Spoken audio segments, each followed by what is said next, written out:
सतगुरु दी प्यारी साध संगत जी, मेरे वल्लों सारिਆਂ ਨੂੰ ਰਾਧਾ स्वामी जी।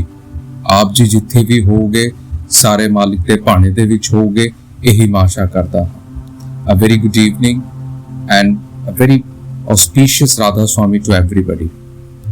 जिवें कि आपां जाणदे हां कि बाबा जी ते हुजूर जी दा जिहड़ा प्रोग्राम है वो फॉरेन कंट्रीज़ दे विच चल रहा है ते हुजूर जी आस्ट्रेलिया दे विच हैगे आ ते बाबा जी यूनाइटेड किंगडम दे विच हैगे आ। दोनों ही अपनी सेवावां जिहड़ियां हन उत्थे दे रहे हन ते संगत नूं निहाल कर रहे हन। कल दी आपां गल करिए तां कल शाम नूं 4:15 तो लैके 6:30 बजे तक हेन्स पार्क दे विच बाबा जी मौजूद सीगे। उत्थे हेन्स पार्क सेंटर जिहड़ा है अपना साइंस ऑफ सोल RSSB दा, उत्थे कवाली दा प्रोग्राम होया ते एंडलेस कवालियां उत्थे चलियां हन ते बड़ा खुशनुमा माहौल उत्थे बन गया सी। ते जे हुजूर जी की गल करिए तो हुजूर जी दे 2 दिन का शेड्यूल सी मैलबर्न आस्ट्रेलिया दे विच। कल दे क्वेश्चन आंसर आपां शेयर कर दिते हैं ते अज भी क्वेश्चन आंसर सेशन होया। उस दे जिहड़े कुछ इंपोर्टेंट क्वेश्चन हैगे आ वो तुहाडे नाल शेयर करन लगा हाँ। जिन्हां ने भी सुनना है बड़ी खुशी दे नाल सुन सकते हैं जी। एक क्वेश्चन किसी मुंडे ने पूछा बड़े प्यार दे विच आके, बड़ी शिद्दत दे विच आके कि हुजूर जी मैनू आप जी दे नाल बहुत प्यार हो गया है, I am in fall in love with you. मैं तुहाडे नाल इन्ना इश्क हो गया है तुहाडे स्वरूप नूं लैके ते मेरा ना तुहानूं जप्पी पाउण दा जी करदा है, I want to hug you. तो हुजूर जी ने बड़े स्माइल दिंदे हुए कहा कि बेटा उन्हें तो वर्चुअल हग कर ले, वर्चुअल जप्पी पा ले दूर तो ही, लेकिन जिहड़ी अंदरली जप्पी है वो आपां सारिਆਂ ने पानी है। वो बेटा भजन सिमरन ते आऊगी ते जद आपां अपने आप नूं उस मालिक दे नाल जोड़ांगे फिर वो अवस्था भी बनती है जदों मालिक साडे नाल सानूं गल ला लैंदा है। लेकिन वो आंदी है साडे कारज करन वास्ते। वो कारज किहड़ा है? वो भजन सिमरन दा कारज है जिहड़ा सानूं सौंपा गया है। हुण साडी जिम्मेवारी है कि आपां नूं अंदरली जिहड़ी जप्पी है वो कद पानी है, वो वक्त भी आएगा। अगला सवाल किसी ने हुजूर जी तो पूछा मेंटल प्रेशर बारे। आप जी ने कहा कि हुजूर जी इत्थे आपां काम करदे आ जिंदगी दे विच इन्ना प्रेशर बन जाता है कि सानू समझ नहीं आता कि आपां की करिए, आपां किवें अपने अध्यात्म दे रास्ते नूं ते अपने कामकाज नूं किवें आपां करिए। तो हुजूर जी ने बड़ा सोहना ते बड़ा लॉन्ग डिटेल दे विच इहनूं समझाउण दी कोशिश कीती। हुजूर जी ने कहा कि देखो ये जिहड़ा मेंटल प्रेशर है ना इदां दे नाल कुछ बनन नहीं लगा। ये जिहड़ा प्रेशर है नैचुरल नहीं है, आपां लैके आउंदे हां। आपां अपने टाइम नूं इस तरीके दे नाल एक्सट्रीम दे उत्ते लै जांदे हां कि सानूं एहसास ही नहीं हुंदा कि किहड़ी चीज़ सानूं कद करनी है। बेटा सानूं ना अपने टाइम नूं डिवाइड करन दी लोड़ है, अपने जिहड़ा समा है उस नूं बाटण दी लोड़ है।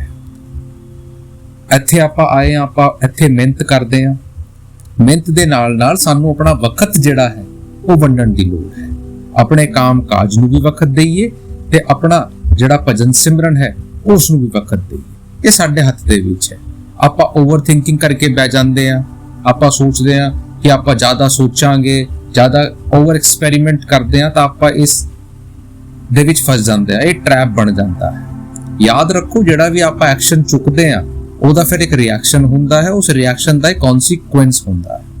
ਤਾਂ ਸਾਨੂੰ ਸਮਝਣ ਦੀ ਲੋੜ ਹੈ ਕਿ ਉਸ ਮਾਲਕ ਨੇ ਸਾਨੂੰ ਬਹੁਤ ਸੁੰਦਰ ਜ਼ਿੰਦਗੀ ਦਿੱਤੀ ਹੈ, ਸਾਨੂੰ ਉਸ ਨਜ਼ਰੀਏ ਨੂੰ ਆਪਣੇ ਠੀਕ ਕਰਨਾ ਹੈ। ਆਪ ਦੇਖੋ ਤੁਸੀਂ ਮੈਂਟਲ ਪ੍ਰੈਸ਼ਰ ਦੀ ਗੱਲ ਕਰਦੇ ਹੋ, ਤੁਸੀਂ ਬਾਹਰ ਦੀ ਦੁਨੀਆ ਨੂੰ ਵੇਖੋ, ਮਾਲਿਕ ਨੇ ਤਾਂ ਫਿਰ ਵੀ ਸਾਡੇ ਉੱਤੇ ਮਿਹਰ ਕੀਤੀ ਹੋਈ ਹੈ। Just look at the people outside, किस तरीके दे नाल वो स्ट्रगल कर रहे ने, अपनी जिंदगी दे विच किवें संघर्ष कर रहे ने। उन्हां नूं इह नहीं पता हुंदा रात दी रोटी कित्थों आवेगी, किसी दे छत दे सर दे उत्ते छत नहीं है। आपां नूं तां भाई उन्हां दे वल वेखण दी लोड़ है, फिर सानूं एहसास होऊगा कि मालिक ने साडे उत्ते किन्नी नियामतें बख्शियां हन, लेकिन अजे सानूं एहसास नहीं है। तां करके आपां इह जिहड़ा प्रैशर है साडे उत्ते पाना है, आपां ने करके विखाना है।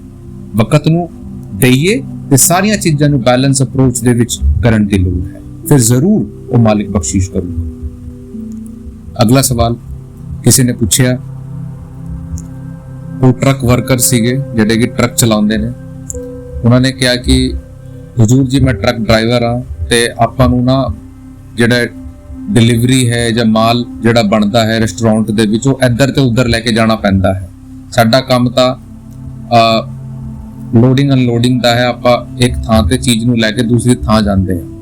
ਲੇਕਿਨ ਕਦੇ-ਕਦੇ ਸਾਨੂੰ ਜਿਸ ਰੈਸਟੋਰੈਂਟ ਜਿਹੜੇ ਨੌਨ ਵੈਜੀਟੇਰੀਅਨ ਹੁੰਦੇ ਨੇ ਜਿੱਥੇ ਮੀਟ ਬਣਦਾ ਹੈ, ਉਹ ਮੀਟ ਵੀ ਕਦੇ-ਕਦੇ ਸਾਨੂੰ ਆਪਣੇ ਟਰੱਕ ਦੇ ਵਿੱਚ ਲੋਡ ਕਰਕੇ ਉਹਦੇ ਡੈਸਟੀਨੇਸ਼ਨ ਦੇ ਵਿੱਚ ਲੈ ਕੇ ਜਾਣਾ ਪੈਂਦਾ ਹੈ ਜਿੱਥੇ ਉਹਨੂੰ ਆਪਾਂ ਨੇ ਅਨਲੋਡ ਕਰਨਾ ਹੈ। ਤਾਂ ਕਿ ਇਹਦੇ ਨਾਲ ਸਾਡੇ ਕਰਮ ਬਣਦੇ ਆ ਕਿ ਇਹ ਸਾਨੂੰ ਤਕਲੀਫ ਦੇਊਗਾ ਭਜਨ ਸਿਮਰਨ ਦੇ ਵਿੱਚ। ਹਜ਼ੂਰ ਜੀ ਨੇ ਕਿਹਾ ਕਿ ਦੇਖੋ ਮਾਲਿਕ ਸਾਰਾ ਕੁਝ ਜਾਣਦਾ ਹੈ। ਜਿੰਨਾ ਚਿਰ ਦੇਖੋ ਤੁਹਾਡਾ ਕੰਮ ਹੈ ਟਰੱਕ ਚਲਾਉਣਾ, ਉਹ ਜਿਹੜਾ ਮਟੀਰੀਅਲ ਉਹਦੇ ਵਿੱਚ ਜਾ ਰਿਹਾ ਹੈ ਉਹਦੇ ਵਿੱਚ ਤਾਂ ਤੁਸੀਂ ਕਰ ਨਹੀਂ ਸਕਦੇ। ਦੇਖੋ ਇਹਦੇ ਵਿਦੇਸ਼ਾਂ ਦੇ ਵਿੱਚ ਨੌਨ ਵੈਜੀਟੇਰੀਅਨ ਦੀ ਜਿਹੜੀ ਅਮਾਉਂਟ ਹੈ ਉਹ ਜ਼ਿਆਦਾ ਹੈ, ਆਪਾਂ ਇਹ ਤੋਂ ਬਚ ਤਾਂ ਨਹੀਂ ਸਕਦੇ। ਆਪਾਂ ਨੇ ਕੰਮ ਕਰਨਾ ਹੈ, ਪੈਸੇ ਕਮਾਣੇ ਹਨ, ਲੇਕਿਨ ਸਾਨੂੰ ਇਹਤਿਆਤ ਵਰਨ ਦੀ ਲੋੜ ਹੈ। ਉਹ ਇਹਤਿਆਤ ਕਿਹੜੇ ਹਨ? ਕਦੇ ਖਾਣਾ ਨਹੀਂ ਹੈ, ਕਦੇ ਉਸ ਮੀਟ ਨੂੰ ਕਿਸੇ ਨੂੰ ਪ੍ਰਮੋਟ ਨਹੀਂ ਕਰਨਾ ਹੈ ਤੇ ਕਦੇ ਉਹਦਾ ਕਾਰੋਬਾਰ ਨਹੀਂ ਕਰਨਾ ਹੈ। ਜੇ ਆਪਾਂ ਇਹਨਾਂ ਅਸੂਲਾਂ ਨੂੰ ਲੈ ਕੇ ਚੱਲਾਂਗੇ ਫਿਰ ਉਹ ਮਾਲਿਕ ਜ਼ਰੂਰ ਬਖਸ਼ਿਸ਼ ਕਰੂਗਾ। ਸਾਨੂੰ ਯਾਦ ਰੱਖਣ ਦੀ ਲੋੜ ਹੈ ਕਿ ਜਿਹੜੀ ਨੀਂਹ ਹੈ ਉਹ ਆਪਾਂ ਨੇ ਬਣਾਉਣੀ ਹੈ। ਸਾਡਾ ਕੰਮ ਟਰੱਕ ਚਲਾਉਣਾ ਹੈ, ਤੁਸੀਂ ਟਰੱਕ ਚਲਾਓ, ਲੇਕਿਨ ਕਦੇ ਉਹਨਾਂ ਨੂੰ ਖਾਣ ਦੀ ਕੋਸ਼ਿਸ਼ ਨਹੀਂ ਕਰਨੀ ਤੇ ਕਿਸੇ ਨੂੰ ਇਹ ਨਹੀਂ ਕਹਿਣਾ ਕਿ ਇਹ ਖਾ ਲਵੋ ਤੇ ਉਹਦਾ ਕਦੇ ਕਾਰੋਬਾਰ ਨਹੀਂ ਕਰਨਾ। ਫਿਰ ਮਾਲਿਕ ਜ਼ਰੂਰ ਠੀਕ ਕਰੂਗਾ। ਤੁਹਾਡਾ ਕਾਰੋਬਾਰ ਟਰੱਕ ਚਲਾਉਣਾ ਹੈ, ਉਹਦੇ ਵਿੱਚ ਕੀ ਜਾ ਰਿਹਾ ਹੈ ਉਹ ਰੈਸਟੋਰੈਂਟ ਵਾਲਿਆਂ ਦਾ ਹੈ। ਤੁਹਾਨੂੰ ਆਪਣੇ ਵੱਲੋਂ ਪੋਜ਼ਿਟਿਵ ਤੇ ਲੋਇਲ ਰਹਿਣ ਦੀ ਲੋੜ ਹੈ। ਅਗਲਾ ਸਵਾਲ ਕਿਸੇ ਨੇ ਪੁੱਛਿਆ ਬਾਬਾ ਜੀ ਬਾਰੇ ਹਜ਼ੂਰ ਜੀ ਤੋਂ ਕਿ ਹਜ਼ੂਰ ਜੀ ਬਾਬਾ ਜੀ ਕਿੱਦਾਂ ਦੇ ਹੈਗੇ ਆ, ਉਹਨਾਂ ਦੀ ਹੈਲਥ ਬਾਰੇ ਕੀ ਹੈ ਕਿ ਉਹ ਚੰਗੇ ਨੇ, ਉਹਨਾਂ ਨੂੰ ਠੀਕ ਰੱਖਿਆ ਕਰੋ ਕਿਉਂਕਿ ਉਹਨਾਂ ਦੀ ਸਿਹਤ ਬਾਰੇ ਆਪਾਂ ਸੁਣਦੇ ਆ। ਆਪਾਂ ਨੇ ਉਹਨਾਂ ਦੇ ਨਾਲ ਸੱਚਖੰਡ ਜਾਣਾ ਹੈ, ਉਹਨਾਂ ਦੀ ਗੋਦੀ ਦੇ ਵਿੱਚ। ਤਾਂ ਹਜ਼ੂਰ ਜੀ ਨੇ ਕਿਹਾ ਕਿ ਬੇਟਾ ਸਾਨੂੰ ਚਿੰਤਾ ਕਰਨ ਦੀ ਲੋੜ ਨਹੀਂ ਹੈ, ਉਹ ਬਿਲਕੁਲ ਤੰਦਰੁਸਤ ਨੇ, ਉਹ ਆਪਣੀ ਸੇਵਾਵਾਂ ਨਿਭਾ ਰਹੇ ਹਨ, ਸਾਨੂੰ ਆਪਣੀ ਸੇਵਾਵਾਂ ਨਿਭਾਉਣੀਆਂ ਹਨ। ਜੇ ਆਪਾਂ ਸੱਚ ਵਿੱਚ ਉਹਨਾਂ ਦੇ ਨਾਲ ਜਾਣਾ ਹੈ ਤਾਂ ਉਹ ਕਰਕੇ ਵਿਖਾਣਾ ਹੈ। ਦੇਖੋ ਗੁਰੂ ਆਪਣਾ ਜਿਹੜਾ ਵਾਅਦਾ ਕਰਦਾ ਹੈ ਉਹ ਕਦੇ ਪਿੱਛੇ ਨਹੀਂ ਹਟਦਾ। ਉਹਨਾਂ ਨੇ ਸਾਨੂੰ ਲੈ ਜਾਣ ਦਾ ਵਾਅਦਾ ਕੀਤਾ ਹੈ, ਉਹ ਜ਼ਰੂਰ ਲੈ ਕੇ ਜਾਊਗਾ। ਲੇਕਿਨ ਸਾਨੂੰ ਵੀ ਜਿਹੜਾ ਵਾਅਦਾ ਆਪਾਂ ਉਹਨਾਂ ਦੇ ਨਾਲ ਕੀਤਾ ਹੈ ਨਾਮਦਾਨ ਦੇ ਵਕਤ ਕਿ ਆਪਾਂ ਭਜਨ ਸਿਮਰਨ ਕਰਾਂਗੇ, ਆਪਾਂ ਨੇ ਉਸ ਦੇ ਵੱਲ ਧਿਆਨ ਦੇਣਾ ਹੈ। ਜੇ ਆਪਾਂ ਆਪਣੀ ਜਿਹੜਾ ਵਾਅਦਾ ਆਪਾਂ ਨਿਭਾਵਾਂਗੇ, ਸਤਿਗੁਰ ਜ਼ਰੂਰ ਆਪਣਾ ਵਾਅਦਾ ਨਿਭਾਊਗਾ। ਲੇਕਿਨ ਸਾਨੂੰ ਬੇਟਾ ਆਪਣੇ ਵੱਲੋਂ ਕਰਨ ਦੀ ਲੋੜ ਹੈ। ਉਹ ਮਾਲਿਕ ਤਾਂ ਜ਼ਰੂਰ ਸਾਡੀ ਸੰਭਾਲ ਕਰੂਗਾ। ਲੇਕਿਨ ਹੁਣ ਜੇ ਸਾਨੂੰ ਜਾਣਾ ਹੈ, ਆਪਾਂ ਗੜ ਲੱਗ ਕੇ ਜਾਈਏ, ਗੋਦੀ ਦੇ ਵਿੱਚ ਜਾਈਏ, ਉਹ ਸਾਡੇ ਹੱਥ ਦੇ ਵਿੱਚ ਹੈ ਕਿ ਆਪਾਂ ਨੇ ਪਿਆਰ ਦੇ ਵਿੱਚ ਜਾਣਾ ਹੈ ਜਾਂ ਫਿਰ ਕਿਸ ਤਰੀਕੇ ਦੇ ਨਾਲ ਜਾਣਾ ਹੈ। ਆਪਣੇ ਵੱਲੋਂ ਆਪਾਂ ਨੇ ਸਹੀ ਕਰਕੇ ਵਿਖਾਣਾ ਹੈ। ਅਗਲਾ ਸਵਾਲ ਇੱਕ ਪੈਰੈਂਟਸ ਨੇ ਪੁੱਛਿਆ ਕਿ ਹਜ਼ੂਰ ਜੀ ਇੱਥੇ ਆਸਟ੍ਰੇਲੀਆ ਦੇ ਵਿੱਚ ਬੱਚੇ ਜਿਹੜੇ ਹੈਗੇ ਆ ਉਹ ਇਕੱਠੇ ਹੀ ਪੜ੍ਹਦੇ ਆ ਤੇ ਇੱਥੇ ਨੌਨ ਵੈਜੀਟੇਰੀਅਨ ਨੂੰ ਪ੍ਰੋਟੀਨ ਦੇ ਲਈ ਚੰਗਾ ਬਤਾਇਆ ਜਾਂਦਾ ਹੈ ਕਿ ਪ੍ਰੋਟੀਨ ਦੇ ਲਈ ਅਗਰ ਤੁਹਾਨੂੰ ਪ੍ਰੋਟੀਨ ਗੇਨ ਕਰਨਾ ਹੈ ਤਾਂ ਮੀਟ ਖਾਓ ਤੇ ਚਿਕਨ ਖਾਓ। ਤਾਂ ਸਾਡੇ ਜਿਹੜੇ ਬੱਚੇ ਹੈ ਉਹ ਵੀ ਉਸ ਤਰੀਕੇ ਦੇ ਨਾਲ ਸੋਚਦੇ ਹਨ ਕਿ ਡੈਡੀ ਕੇ ਸਾਨੂੰ ਚਿਕਨ ਖਾਣਾ ਚਾਹੀਦਾ ਹੈ, ਇਸ ਤੋਂ ਪ੍ਰੋਟੀਨ ਮਿਲਦਾ ਹੈ, ਪਾਵਰ ਮਿਲਦੀ ਹੈ। ਤਾਂ ਆਪਾਂ ਕੀ ਕਰਦੇ ਆ ਨਾ, ਬੱਚਿਆਂ ਨੂੰ ਪਕਾਉਣ ਵਾਸਤੇ ਆਪਾਂ ਚਿਕਨ ਦੀ ਜਗ੍ਹਾ ਉਹਨਾਂ ਨੂੰ ਸੋਇਆਬੀਨ ਚੰਕਸ ਦੇ ਦਿੰਦੇ ਆ। ਸੋਇਆਬੀਨ ਦੀ ਜਿਹੜੀ ਬੜੀ ਹੁੰਦੀ ਹੈ ਉਹਨੂੰ ਪਕਾ ਕੇ ਦੇ ਦਿੰਦੇ ਆ ਔਰ ਕਹਿ ਦਿੰਦੇ ਆ ਇਹ ਬੇਟਾ ਚਿਕਨ ਹੀ ਹੈ, ਖਾ ਲਓ। ਤੇ ਆਪਾਂ ਰੋਜ਼ ਉਹਨਾਂ ਨੂੰ ਇਹ ਚੀਜ਼ ਦੇ ਰਹੇ ਹਨ ਪ੍ਰੋਟੀਨ ਵਾਸਤੇ ਤੇ ਉਹਨਾਂ ਨੂੰ ਲੱਗਦਾ ਹੈ ਕਿ ਉਹ ਚਿਕਨ ਖਾ ਰਹੇ ਹਨ, ਲੇਕਿਨ ਆਪਾਂ ਹਜ਼ੂਰ ਜੀ ਉਹਨਾਂ ਨੂੰ ਸੋਇਆਬੀਨ ਚੰਕਸ ਦੇ ਰਹੇ ਹਾਂ। ਤਾਂ ਇਹਦੇ ਵਿੱਚ ਕੋਈ ਦਿੱਕਤ ਤਾਂ ਨਹੀਂ। ਹਜ਼ੂਰ ਜੀ ਨੇ ਕਿਹਾ ਕਿ ਆਪਾਂ ਇਹ ਏਦਾਂ ਕਿਉਂ ਕਰ ਰਹੇ ਹਾਂ? ਤੁਸੀਂ ਸੋਚੋ, ਉਹ ਬੱਚੇ ਹਨ, ਆਪਾਂ ਡਾਇਰੈਕਟਲੀ ਇਨਡਾਇਰੈਕਟਲੀ ਉਹਨਾਂ ਦੀ ਦਿਮਾਗ ਦੇ ਵਿੱਚ ਇੱਕ ਫਾਊਂਡੇਸ਼ਨ ਪਾ ਰਹੇ ਹਨ, ਇੱਕ ਨੀਂਹ ਪਾ ਰਹੇ ਹਨ ਕਿ ਮੀਟ ਜਿਹੜਾ ਹੈ ਉਸ ਤੋਂ ਪ੍ਰੋਟੀਨ ਆਉਂਦਾ ਹੈ। ਆਪਾਂ ਸੱਚ ਦੇ ਰਾਸਤੇ ਦੇ ਉੱਤੇ ਕਿਉਂ ਨਹੀਂ ਚੱਲਣਾ ਚਾਹੁੰਦੇ? ਸਾਨੂੰ ਤਾਂ ਚਾਹੀਦਾ ਹੈ ਆਪਾਂ ਆਪਣੇ ਬੱਚਿਆਂ ਨੂੰ ਸਮਝਾਈਏ, ਉਹਨਾਂ ਦੇ ਅੰਦਰ ਇੱਕ ਨੀਂਹ ਪੈਦਾ ਕਰੀਏ ਕਿ ਬੇਟਾ ਚਿਕਨ ਜਿਹੜਾ ਹੈ ਇਹ ਕਿਸੇ ਨੂੰ ਮਾਰ ਕੇ ਬਣਦਾ ਹੈ। ਉਹ ਇਮੋਸ਼ਨ ਜਿਹੜੇ ਹੈ ਉਹ ਸਾਨੂੰ ਜਗਾਉਣ ਦੀ ਲੋੜ ਹੈ ਉਹਨਾਂ ਦੇ ਦਿਮਾਗ ਦੇ ਵਿੱਚ। ਜੇ ਸੋਇਆਬੀਨ ਵੱਡੀ ਤੋਂ ਪ੍ਰੋਟੀਨ ਮਿਲਦਾ ਹੈ, ਜੇ ਨਿਊਟ੍ਰੀਸ਼ਨ ਵੈਲਿਊ ਉਹਦੇ ਵਿੱਚ ਹੈ, ਤਾਂ ਆਪਾਂ ਨੂੰ ਕਹਿਣਾ ਚਾਹੀਦਾ ਹੈ ਬੇਟਾ देयर आर ਮੈਨੀ ਮੋਰ ਸਬਸਟੀਟਿਊਟ ਜੋ ਕਿ ਚਿਕਨ ਨੂੰ ਰਿਪਲੇਸ ਕਰ ਸਕਦੇ ਆ। ਆਪਾਂ ਵੈਜ ਦੇ ਵਿੱਚ ਵੀ ਉਸ ਚੀਜ਼ ਨੂੰ ਫਾਈਂਡ ਆਊਟ ਕਰ ਸਕਦੇ ਆ। ਇਹ ਸਾਡੇ ਉੱਤੇ ਮੁਨੱਸਰ, ਆਪਾਂ ਨੇ ਇਹ ਗਲਤੀ ਨਹੀਂ ਕਰਨੀ। ਆਪਾਂ ਨੂੰ ਚਾਹੀਦਾ ਉਹਨੂੰ ਸੱਚ ਦੱਸੋ ਕਿ ਬੇਟਾ ਇਹ ਸੋਇਆਬੀਨ ਚੰਕਸ ਨੇ ਤੇ ਇਹਦੇ ਵਿੱਚ ਪ੍ਰੋਟੀਨ ਮਿਲਦਾ ਹੈ, ਸਾਨੂੰ ਚਿਕਨ ਨਹੀਂ ਖਾਣਾ। ਤੁਹਾਨੂੰ ਉਹਨਾਂ ਦੀ ਫਾਊਂਡੇਸ਼ਨ ਕ੍ਰੀਏਟ ਕਰਨੀ ਹੈ। ਅਗਲਾ ਸਵਾਲ ਕਿਸੇ ਨੇ ਪੁੱਛਿਆ ਕਿ ਹੁਜੂਰ ਜੀ ਆਪਾਂ ਇੱਥੇ ਬ੍ਰਿਸਬੇਨ ਦੇ ਵਿੱਚ ਸੀਗੇ ਤਾਂ ਸਾਡੇ ਫਾਦਰ ਨੂੰ ਕੋਈ ਬਿਮਾਰੀ ਹੋ ਗਈ ਸੀ ਤਾਂ ਡਾਕਟਰ ਨੇ ਸਰਜਰੀ ਰਿਕਮੈਂਡ ਕੀਤੀ ਸੀ, ਲੇਕਿਨ ਉਹ ਸਰਜਰੀ ਤੋਂ ਪਹਿਲਾਂ ਜਿਹੜੇ ਉਹਨਾਂ ਦੇ ਫਾਦਰ ਸੀਗੇ ਉਹ ਠੀਕ ਸੀਗੇ, ਲੇਕਿਨ ਫਿਰ ਆਪਾਂ ਨੇ ਡਾਕਟਰ ਦੀ ਰਿਕਮੈਂਡੇਸ਼ਨ ਦੇ ਉੱਤੇ ਆਪਾਂ ਨੇ ਸਰਜਰੀ ਕਰਾ ਲਿੱਤੀ, ਲੇਕਿਨ ਸਰਜਰੀ ਦੇ ਵਿੱਚ ਅਨਫੋਰਚੂਨੇਟਲੀ ਦੇ ਲੋਸਟ ਹਿਸ ਫਾਦਰ। ਤੇ ਹੁਜੂਰ ਜੀ ਸਾਨੂੰ ਉਹਦਾ ਗਿਲਟ ਹੁੰਦਾ ਹੈ ਕਿ ਆਪਾਂ ਜੇ ਸਰਜਰੀ ਨਾ ਕਰਾਉਂਦੇ ਤਾਂ ਸ਼ਾਇਦ ਉਹ ਹੋਰ 5 ਸਾਲ ਜੀ ਜਾਂਦੇ। ਇਹ ਤਾਂ ਜਿਹੜਾ ਗਿਲਟ ਹੈ ਉਹ ਸਾਡੇ ਅੰਦਰੋਂ ਨਿਕਲਦਾ ਨਹੀਂ ਹੈ, ਸਾਨੂੰ ਹਮੇਸ਼ਾ ਉਸ ਚੀਜ਼ ਚੀਰਦੀ। ਹੁਜੂਰ ਜੀ ਨੇ ਕਿਹਾ ਕਿ ਦੇਖੋ ਸਭ ਤੋਂ ਪਹਿਲਾਂ ਤਾਂ ਸਾਨੂੰ ਆਪਣੇ ਮਨ ਤੋਂ ਇਹ ਨਿਕਾਲਣ ਦੀ ਲੋੜ ਹੈ ਕਿ ਆਪਾਂ ਇਹ ਕਰ ਲੈਂਦੇ ਤਾਂ ਉਹ ਰਹਿ ਜਾਂਦੇ, ਇਹ ਨਹੀਂ ਕਰਦੇ ਤਾਂ ਨਹੀਂ ਜਾਂਦੇ।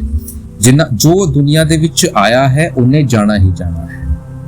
ਇਹ ਸਾਡੀ ਗਲਤ ਫਹਿਮੀ ਹੈ ਕਿ ਆਪਾਂ ਸੋਚਦੇ ਹਾਂ ਕਿ ਸਾਡੇ ਕਰਕੇ ਉਹ ਰੁਕ ਜਾਂਦੇ। ਜੇ ਤੁਸੀਂ ਸਰਜਰੀ ਨਾ ਕਰਾਉਂਦੇ ਉਹ ਕਿਸੇ ਹੋਰ ਤਰੀਕੇ ਦੇ ਨਾਲ ਜਾਂਦੇ, ਮਾਲਿਕ ਕੋਈ ਹੋਰ ਰਸਤਾ ਕੱਢਦਾ ਉਹਨਾਂ ਨੂੰ ਲੈ ਜਾਣ ਵਾਸਤੇ। ਤਾਂ ਇਹ ਨਾ ਸੋਚੋ ਤੁਹਾਨੂੰ ਮਾਲਿਕ ਨੇ ਸੇਵਾ ਦਿੱਤੀ ਸੀ, ਤੁਸੀਂ ਬੜੇ ਪਿਆਰ ਦੇ ਨਾਲ ਸੇਵਾ ਨਿਭਾਈ, ਉਸ ਨੂੰ ਰੱਖੋ ਤੇ ਆਪਣੇ ਵੱਲੋਂ ਕਹੋ ਕਿ ਮਾਲਿਕ ਉਹਨੂੰ ਕਿਸੇ ਚੰਗੇ ਥਾਂ ਤੇ ਮਾਲਿਕ ਦਾ ਸੀਗਾ, ਮਾਲਿਕ ਉਹਨਾਂ ਨੂੰ ਲੈ ਗਿਆ। ਸਾਨੂੰ ਇਹਦੇ ਵਿੱਚ ਗਿਲਟ ਰੱਖਣ ਦੀ ਲੋੜ ਨਹੀਂ। ਅਗਲਾ ਸਵਾਲ ਕਿਸੇ ਨੇ ਪੁੱਛਿਆ ਕਿ ਹੁਜੂਰ ਜੀ ਆਪਾਂ ਬਹੁਤ ਕੋਸ਼ਿਸ਼ ਕਰਦੇ ਆ ਲੇਕਿਨ ਭਜਨ ਸਿਮਰਨ ਦੇ ਵਿੱਚ ਮਨ ਨਹੀਂ ਲੱਗਦਾ, ਭੱਜਦਾ ਹੈ। ਹੁਜੂਰ ਜੀ ਨੇ ਕਿਹਾ ਕਿ ਦੇਖੋ ਮਹਾਰਾਜ ਜੀ ਕਹਿੰਦੇ ਹੁੰਦੇ ਸੀ ਮਨ ਲੱਗੇ ਜਾਂ ਨਾ ਲੱਗੇ, ਸਾਨੂੰ ਬੈਠਣਾ ਹੈ, ਡਿਊਟੀ ਸਮਝ ਕੇ ਬੈਠਣਾ ਹੈ। ਹੁੰਦਾ ਕੀ ਹੈ ਆਪਾਂ ਸੋਚਦੇ ਆ ਇੱਕ ਦਿਨ ਦੇ ਵਿੱਚ ਹੋਊਗਾ, ਨਹੀਂ ਹੋ ਸਕਦਾ। ਧੀਰੇ ਧੀਰੇ ਆਪਾਂ ਨੂੰ ਟਾਈਮ ਵਧਾਉਣ ਦੀ ਲੋੜ ਹੈ। 5 ਮਿੰਟ ਵਧਾਓ, 10 ਮਿੰਟ ਵਧਾਓ, 30 ਮਿੰਟ ਵਧਾਓ, ਫਿਰ 40 ਮਿੰਟ, ਏਦਾਂ ਕਰ ਕਰਕੇ ਆਪਾਂ ਨੇ ਵਕਤ ਦੇ ਵਿੱਚ ਪਹੁੰਚਣਾ ਹੈ। ਸਾਡਾ ਮਨ ਇਸ ਤਰੀਕੇ ਦੇ ਨਹੀਂ ਲੱਗਦਾ ਕਿਉਂਕਿ ਸਾਡਾ ਜਿਹੜਾ ਧਿਆਨ ਹੈ ਉਹ ਆਪਾਂ ਨੇ ਕਿਤੇ ਹੋਰ ਟਿਕਾਇਆ ਹੋਇਆ ਹੈ। ਸਿਰਫ ਸਾਨੂੰ ਉਸ ਧਿਆਨ ਨੂੰ ਉਸ ਥਾਂ ਤੇ ਲਾਉਣ ਦੀ ਲੋੜ ਹੈ, ਬਾਕੀ ਕੋਈ ਹਰਜ ਨਹੀਂ ਹੈਗਾ। ਇਹ ਜਿਹੜਾ ਮਨ ਹੈ ਇਹ ਸਾਡੇ ਕਾਬੂ ਦੇ ਵਿੱਚ ਆਊਗਾ ਕਿਉਂਕਿ ਅੱਜ ਸਾਡੀ ਜਿਹੜੀ ਸੋਚ ਹੈ ਉਹ ਕਿਤੇ ਹੋਰ ਹੈ। ਆਪਾਂ ਨੂੰ ਆਪਣੀ ਜਿਹੜੀ ਸੋਚ ਹੈ, ਜਿਹੜੀ ਨਜ਼ਰ ਹੈ, ਜਿਹੜਾ ਧਿਆਨ ਹੈ ਉਹ ਸ਼ਬਦ ਦੇ ਵੱਲ ਟਿਕਾਣਾ ਹੈ। ਇਹ ਆਊਗਾ ਪ੍ਰੈਕਟਿਸ ਦੇ ਨਾਲ, ਅਭਿਆਸ ਦੇ ਨਾਲ। ਜਦ ਆਪਾਂ ਰੋਜ਼ ਅਭਿਆਸ ਕਰਾਂਗੇ, ਜਦ ਆਪਾਂ ਰੋਜ਼ ਉਸ ਨੂੰ ਟਿਕਾਵਾਂਗੇ, ਉਹ ਜ਼ਰੂਰ ਆਊਗਾ। ਅੱਜ ਸਾਡਾ ਧਿਆਨ ਕਿਸੇ ਹੋਰ ਪਾਸੇ ਹੈ ਤਾਂ ਕਰਕੇ ਆਪਾਂ ਨਹੀਂ ਕਰਦੇ। ਮਨ ਤਾਂ ਕੀ ਹੈ, ਸਾਨੂੰ ਤਾਂ ਸਿਰਫ ਉਹਨੂੰ ਇੱਕ ਪੁਆਇੰਟ ਤੋਂ ਹਟਾ ਕੇ ਦੂਜੇ ਪੁਆਇੰਟ ਦੇ ਉੱਤੇ ਲੈ ਕੇ ਆਉਣਾ ਹੈ। ਸੇ ਸਾਰਾ ਕੁਝ ਸਹੀ ਤਰੀਕੇ ਦੇ ਨਾਲ ਹੋਊਗਾ। ਆਪਾਂ ਆਪਣੇ ਮਨ ਨੂੰ ਅੱਜ ਚੈਨਲਾਈਜ਼ ਕੀਤਾ ਹੋਇਆ ਹੈ, ਇਸ ਤਰੀਕੇ ਦੇ ਨਾਲ ਇਹਨੂੰ ਆਕਿਊਪਾਈ ਕੀਤਾ ਹੋਇਆ ਹੈ ਕਿ ਇਹਦੇ ਵਿੱਚ ਉਹ ਸਬਰ ਨਹੀਂ ਹੈ, ਉਹ ਚੈਨ ਨਹੀਂ ਹੈ। ਲੇਕਿਨ ਤਾਂ ਕਰਕੇ ਹੀ ਸਾਨੂੰ ਭਜਨ ਸਿਮਰਨ ਦਿੱਤਾ ਗਿਆ ਹੈ ਕਿ ਆਪਾਂ ਭਜਨ ਸਿਮਰਨ ਜਦ ਕਰਾਂਗੇ ਉਹ ਅਹਿਸਾਸ ਸਾਨੂੰ ਆਊਗਾ, ਉਹ ਤ੍ਰਿਪਤਾ ਸਾਡੇ ਮਨ ਦੇ ਵਿੱਚ ਆਊਗੀ, ਤਾਂ ਆਪਾਂ ਹੌਲੇ ਹੌਲੇ ਉਹ ਸ਼ਬਦ ਦੀ ਜਿਹੜੀ ਰਸ ਹੈ ਉਹਦੇ ਵਿੱਚ ਆਪਾਂ ਜਾਣਾ ਸ਼ੁਰੂ ਹੋ ਜਾਣਗੇ ਤੇ ਜਿਹੜਾ ਉਹ ਸ਼ਬਦ ਹੈ ਉਹ ਸਾਨੂੰ ਉੱਥੇ ਟਿਕਾਊਗਾ। ਫਿਰ ਸਾਡਾ ਮਨ ਵੀ ਲੱਗੂਗਾ ਤੇ ਮਨ ਕਾਬੂ ਦੇ ਵਿੱਚ ਵੀ ਆਊਗਾ। ਲੇਕਿਨ ਹੋਵੇਗਾ ਪ੍ਰੈਕਟਿਸ ਦੇ ਨਾਲ, ਅਭਿਆਸ ਦੇ ਨਾਲ। ਅਭਿਆਸ ਕਰੋ ਤੇ ਰੋਜ਼ ਇਸ ਡਿਊਟੀ ਨੂੰ ਨਿਭਾਓ। ਅਗਲਾ ਸਵਾਲ ਕਿਸੇ ਨੇ ਪੁੱਛਿਆ ਕਿ ਹੁਜੂਰ ਜੀ ਤੁਸੀਂ ਹੁਣ ਪਹਿਲਾਂ ਸਿਰਫ ਆਪਾਂ ਬਾਬਾ ਜੀ ਦਾ ਸਰੂਪ ਦੇਖਦੇ ਸੀ, ਆਪਾਂ ਨੂੰ ਬਾਬਾ ਜੀ ਦੇ ਨਾਲ ਪਿਆਰ ਸੀ, ਹੁਣ ਬਾਬਾ ਜੀ ਦੇ ਨਾਲ ਨਾਲ ਤੁਹਾਡਾ ਵੀ ਸਰੂਪ ਦੇਖਦੇ ਆ, ਤੁਹਾਡੇ ਨਾਲ ਵੀ ਉਹ ਪਿਆਰ ਬਣ ਗਿਆ ਹੈ, ਉਹ ਸ਼ਿੱਦਤ ਬਣ ਗਈ ਹੈ। ਤਾਂ ਜਦ ਆਪਾਂ ਭਜਨ ਸਿਮਰਨ ਕਰਦੇ ਆ ਤਾਂ ਆਪਾਂ ਨੂੰ ਕਿਸ ਦਾ ਸਰੂਪ ਰੱਖਣਾ ਚਾਹੀਦਾ ਹੈ? ਹੁਜੂਰ ਜੀ ਨੇ ਕਿਹਾ ਕਿ ਦੇਖੋ ਠੀਕ ਹੈ ਪਰ ਭਾਰਤ ਦੇ ਵਿੱਚ ਜਦ ਆਪਾਂ ਕਿਸੇ ਦੇ ਨਾਲ ਜੁੜਦੇ ਆ ਤਾਂ ਉਹ ਪਿਆਰ ਜਿਹੜਾ ਹੈ ਉਹ ਨੈਚੁਰਲੀ ਬਣ ਜਾਂਦਾ ਹੈ। That's a natural law. But ਸਾਨੂੰ ਸਮਝਣ ਦੀ ਲੋੜ ਹੈ ਕਿ ਇਹ ਜਿਹੜਾ ਸਰੂਪ ਹੈ ਸਾਡੇ ਹੱਥ ਦੇ ਵਿੱਚ ਨਹੀਂ ਹੈ ਕਿ ਆਪਾਂ ਕਿਸੇ ਦਾ ਸਰੂਪ ਲਾ ਸਕਦੇ ਹਾਂ। ਜਦ ਆਪਾਂ ਭਜਨ ਦੇ ਵਿੱਚ ਬੈਠਦੇ ਆ ਨਾ, ਸਾਨੂੰ ਜਿਹੜਾ ਧਿਆਨ ਹੈ ਉਹ ਉਸ ਦਾ ਕਰਨਾ ਚਾਹੀਦਾ ਹੈ ਜਿਸ ਤੋਂ ਸਾਨੂੰ ਨਾਮਦਾਨ ਮਿਲਿਆ ਹੈ, ਤੇ ਸਰੂਪ ਵੀ ਉਸ ਦਾ ਹੀ ਆਵੇਗਾ ਜਿਨ੍ਹਾਂ ਨੇ ਸਾਨੂੰ ਨਾਮਦਾਨ ਦਿੱਤਾ ਹੈ। ਆਪਾਂ ਇਹ ਗਲਤਫਹਿਮੀ ਦੇ ਵਿੱਚ ਨਾ ਰਹੀਏ ਕਿ ਕਿਸੇ ਹੋਰ ਦਾ ਸਰੂਪ ਆਊ। ਠੀਕ ਹੈ, ਪਿਆਰ ਦੇ ਵਿੱਚ ਜਦ ਆਪਾਂ ਕਿਸੇ ਹੋਰ ਨੂੰ ਦੇਖਦੇ ਆ ਉਹ ਜਿਹੜੀ ਪ੍ਰੋਜੈਕਸ਼ਨ ਹੈ ਉਹ ਬਣ ਜਾਂਦੀ ਹੈ, ਲੇਕਿਨ ਸਾਨੂੰ ਆਪਣੇ ਧਿਆਨ ਨੂੰ ਉਸ ਦੇ ਵੱਲ ਟਿਕਾਣਾ ਹੈ। ਤੇ ਸਰੂਪ ਕੋਈ ਆਂਦੀ ਜਾਂਦੀ ਚੀਜ਼ ਨਹੀਂ ਹੈ, ਉਹ ਜਿਸ ਦਿਨ ਆਊਗਾ ਟਿਕੂਗਾ। ਸਾਨੂੰ ਉਸ ਤਰੀਕੇ ਦੇ ਨਾਲ ਚੱਲਣਾ ਹੈ ਤੇ ਸਾਨੂੰ ਨਾ ਇੰਨਾ ਚੱਕਰਾਂ ਦੇ ਵਿੱਚ ਫਸਣ ਦੀ ਲੋੜ ਨਹੀਂ ਹੈ। ਸਾਨੂੰ ਆਪਣੇ ਵੱਲੋਂ ਆਪਣਾ ਫਰਜ਼ ਨਿਭਾਉਣਾ ਹੈ। ਸਾਡਾ ਫਰਜ਼ ਕੀ ਹੈ? ਉਹ ਭਜਨ ਸਿਮਰਨ ਹੈ। ਆਪਾਂ ਕਈ ਵਾਰੀ ਨਾ ਇਹਨਾਂ ਚੀਜ਼ਾਂ ਨੂੰ ਬੜਾ ਕੰਪਲਿਕੇਟ ਕਰ ਦਿੰਦੇ ਆ। ਆਪਾਂ ਇਹਨਾਂ ਚੀਜ਼ਾਂ ਨੂੰ ਥੋੜਾ ਜਿਹਾ ਸੋਚਣਾ ਸ਼ੁਰੂ ਕਰ ਦਿੰਦੇ ਆ, ਸਰੂਪ ਬਾਰੇ, ਇਹਨਾਂ ਦੇ ਬਾਰੇ। ਸਾਨੂੰ ਬੜਾ ਸਿੰਪਲੀਫਾਈ ਤਰੀਕੇ ਦੇ ਨਾਲ ਭਜਨ ਸਿਮਰਨ ਕਰਨ ਦੀ ਲੋੜ ਹੈ। ਆਪਣਾ ਧਿਆਨ ਟਿਕਾਓ, ਆਪਣਾ ਜਿਹੜਾ ਬਰਤਨ ਹੈ ਉਹਨੂੰ ਸਾਫ਼ ਰੱਖਣ ਦੀ ਲੋੜ ਹੈ। ਭਰੂਗਾ ਉਹ, ਸਾਨੂੰ ਤਾਂ ਆਪਣਾ ਬਰਤਨ ਸਾਫ਼ ਰੱਖਣਾ, ਆਪਣੇ ਵੱਲੋਂ ਨਾਗਾ ਨਹੀਂ ਦੇਣਾ। ਆਪਣੇ ਵੱਲੋਂ ਪੂਰੀ ਕੋਸ਼ਿਸ਼ ਕਰੋ, ਫਿਰ ਉਸ ਮਾਲਿਕ ਦੀ ਮਰਜ਼ੀ ਹੈ। ਸਾਨੂੰ ਤਾਂ ਉਸ ਮਾਲਿਕ ਦੇ ਪਾਣੇ ਦੇ ਵਿੱਚ ਰਹਿਣਾ ਹੈ। ਹੀ ਨੋਜ਼ ਬੈਟਰ ਫॉर ਅਸ। ਅਗਲਾ ਸਵਾਲ ਕਿਸੇ ਨੇ ਪੁੱਛਿਆ ਕਿ ਹੁਜੂਰ ਜੀ ਜਦ ਮੈਨੂੰ ਨਾਮਦਾਨ ਮਿਲਿਆ ਸੀ ਸਭ ਕੁਝ ਠੀਕ ਸੀਗਾ, ਭਜਨ ਸਿਮਰਨ ਵੀ ਮੈਂ ਕਰਦਾ ਹੁੰਦਾ ਸੀ, ਲੇਕਿਨ ਬਾਅਦ ਚ ਮੇਰੀ ਲਾਈਫ ਦੇ ਵਿੱਚ ਕੁਝ ਗਲਤੀ ਹੋ ਗਈ ਮੈਥੋਂ। ਉਸ ਤੋਂ ਬਾਅਦ ਉਹ ਜਿਹੜੀ ਤੜਪ ਹੈ, ਉਹ ਜਿਹੜਾ ਧਿਆਨ ਹੈ ਉਹ ਬਣਦਾ ਨਹੀਂ। ਮੈਨੂੰ ਲੱਗਦਾ ਹੈ ਕਿ ਉਹ ਸਾਰਾ ਕੁਝ ਮੈਥੋਂ ਖੋ ਗਿਆ। ਹੁਜੂਰ ਜੀ ਨੇ ਕਿਹਾ ਕਿ ਦੇਖੋ, ਸਾਨੂੰ ਸਭ ਤੋਂ ਪਹਿਲਾਂ ਨਾ ਇਹ ਸਮਝਣ ਦੀ ਲੋੜ ਹੈ ਕਿ ਮਾਲਿਕ ਜਿਹੜਾ ਹੈ ਨਾ ਉਹ ਕਦੇ ਕੋਈ ਚੀਜ਼ ਸਾਨੂੰ ਦੇ ਕੇ ਵਾਪਸ ਨਹੀਂ ਲੈਂਦਾ। ਆਪਾਂ ਇਹ ਨਾ ਸੋਚੀਏ ਕਿ ਮਾਲਿਕ ਸਾਡੇ ਤੋਂ ਕੋਈ ਚੀਜ਼ ਖੋ ਲੈਂਦਾ ਹੈ। ਮਾਲਿਕ ਨੇ ਜੇ ਇੱਕ ਵਾਰੀ ਕੋਈ ਚੀਜ਼ ਸਾਨੂੰ ਦੇ ਦਿੱਤੀ, ਫਿਰ ਦੇ ਦਿੱਤੀ। ਸਾਡਾ ਧਿਆਨ ਭਟਕ ਜਾਂਦਾ ਹੈ, ਆਪਾਂ ਨੂੰ ਲੱਗਦਾ ਹੈ ਕਿ ਉਹ ਚੀਜ਼ ਸਾਡੇ ਕੋਲ ਨਹੀਂ। ਉਹ ਧਿਆਨ ਤਾਂ ਉੱਥੇ ਹੀ ਹੈ। ਸਾਨੂੰ ਸਿਰਫ ਆਪਣਾ ਕਦਮ ਵਧਾਉਣ ਦੀ ਲੋੜ ਹੈ। ਤੇ ਇਹ ਜਿਹੜੀਆਂ ਗਿਲਟ ਹਨ, ਜਿਹੜੀ ਮਿਸਟੇਕਸ ਹਨ, ਇਹਨਾਂ ਤੋਂ ਆਪਾਂ ਨੂੰ ਸਿੱਖਣਾ ਹੈ। ਹੋ ਗਈ, ਲੇਕਿਨ ਅੱਗੇ ਵਧੋ, ਉਸ ਤੋਂ ਸਿੱਖੋ, ਫਿਰ ਉਹਨੂੰ ਰਿਪੀਟ ਨਾ ਕਰੋ। ਤੇ ਇਹਦੇ ਵਿੱਚ ਫਸਣ ਦੀ ਲੋੜ ਨਹੀਂ ਹੈ। ਸਾਨੂੰ ਗਿਲਟ ਕਿਸੇ ਚੀਜ਼ ਦੀ ਨਹੀਂ ਰੱਖਣੀ, ਮਾਲਿਕ ਦੇ ਉੱਤੇ ਵਿਸ਼ਵਾਸ ਰੱਖਣਾ ਹੈ, ਆਪਣੇ ਵੱਲੋਂ ਪੂਰੀ ਕੋਸ਼ਿਸ਼ ਕਰਨੀ ਹੈ, ਫਿਰ ਉਹ ਮਾਲਿਕ ਸਾਰਾ ਕੁਝ ਕਰੂਗਾ। ਤੇ ਇਹ ਸੀਗੇ ਕੁਝ ਕੁਐਸਚਨ ਜਿਹੜੇ ਕਿ ਮੈਲਬਨ ਆਸਟ੍ਰੇਲੀਆ ਦੇ ਵਿੱਚ ਡੇ 2 ਦੇ ਵਿੱਚ ਪੁੱਛੇ ਗਏ 19 ਅਪ੍ਰੈਲ 2026 ਦੇ ਵਿੱਚ। ਤੇ ਜਿਹੜਾ ਮੈਲਬਨ ਆਸਟ੍ਰੇਲੀਆ ਦਾ ਜਿਹੜਾ ਟੂਰ ਹੈ ਉਹ ਅੱਜ ਕੰਪਲੀਟ ਹੋ ਗਿਆ ਤੇ ਹੁਣ ਹੁਜੂਰ ਜੀ ਪਰਥ ਦੇ ਲਈ ਰਵਾਨਾ ਹੋ ਗਏ ਹਨ। ਪਰਥ ਆਸਟ੍ਰੇਲੀਆ ਦੇ ਵਿੱਚ ਉੱਥੇ ਪ੍ਰੋਗਰਾਮ ਹੋਵੇਗਾ। ਤਾਂ ਇਹ ਸੀਗੇ ਕੁਝ ਕੁਐਸਚਨ ਆਨਸਰ। ਆਪਾਂ ਇਹਨਾਂ ਤੋਂ ਪ੍ਰੇਰਣਾ ਲੈ ਸਕਦੇ ਹਾਂ ਤੇ ਆਪਾਂ ਜਿੱਥੇ ਵੀ ਹੋਈਏ ਮਾਲਕ ਦਾ ਧਿਆਨ ਕਰੀਏ, ਖੁਸ਼ ਰਹੀਏ ਤੇ ਭਜਨ ਸਿਮਰਨ ਕਰੀਏ। ਰਾਧਾ स्वामी जी। अलख और अगम के पारा, अजब एक महल दिखलाना, वहीं राधा स्वामी से मिलना, हुआ मन आज अति मगन,